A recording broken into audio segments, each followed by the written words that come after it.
Havells music की शानदार प्रस्तुति।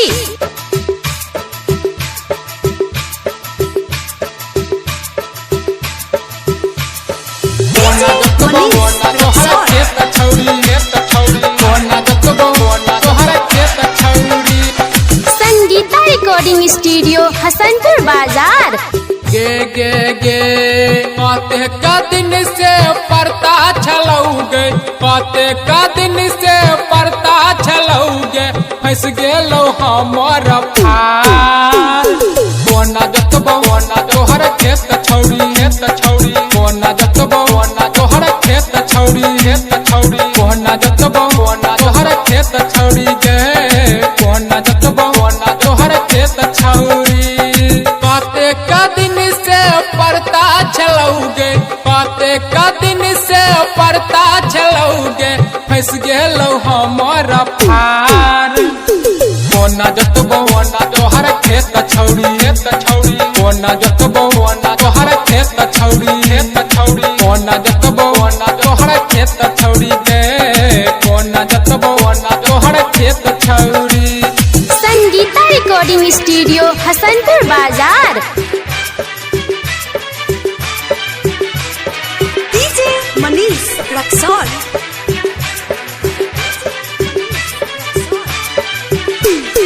कोना जतबो कोना तोहर खेत छौड़ी खेत छौड़ी, कोना जतबो कोना तोहर खेत छौड़ी। सुन ढाइल सकट बहले ता चौकी करा लेता, तब हमरा जोतई में व्यस्त लागे छे।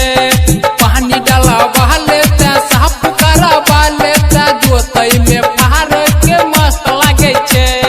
गे गे गे ढाइल सकट बहले ता चौकी करा बहले ता, तब हमरा जोतई में व्यस्त लागे छे। पानी डाला बहले ता साफ करा बाले ता, जोतई में पहाड़ के मस्त लागे छे। हाँ हाँ हाँ तोरी के फार ठीक नहीं कैले, तोरी के फार ठीक नहीं कैले, कैलही इंजन बेकार। कोना जतबो कोना तोहर खेत छौड़ी खेत छौड़ी, कोना जतबो कोना तोहर खेत छौड़ी खेत छौड़ी, कोना जतबो कोना तोहर खेत छौड़ी गे, कोना जतबो कोना तोहर खेत छौड़ी। संगीता रिकॉर्डिंग स्टूडियो हसनपुर बाजार। डीजे मनीष रक्सौल।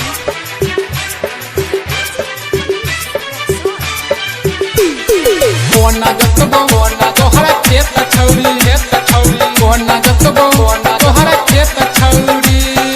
अपने चिकन सुनर भाग्य होठ में लाली लगा कर लही तू छौड़ी के खेत के जान।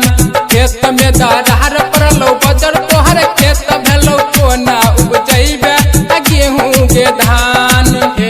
के छौड़ी अपने चिकन सुनर भाग्य होठ में लाली लगा कर लही तू छौड़ी के खेत के जान।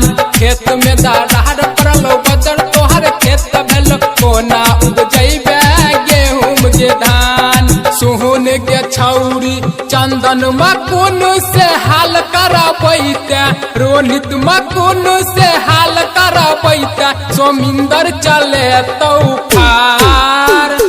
कोना जतबो कोना तोहर खेत छौड़ी, कोना जतबो कोना तोहर खेत छौड़ी गे, कोना जतबो कोना तोहर खेत छौड़ी खेत छौड़ी, कोना जतबो कोना तोहर खेत छौड़ी गे।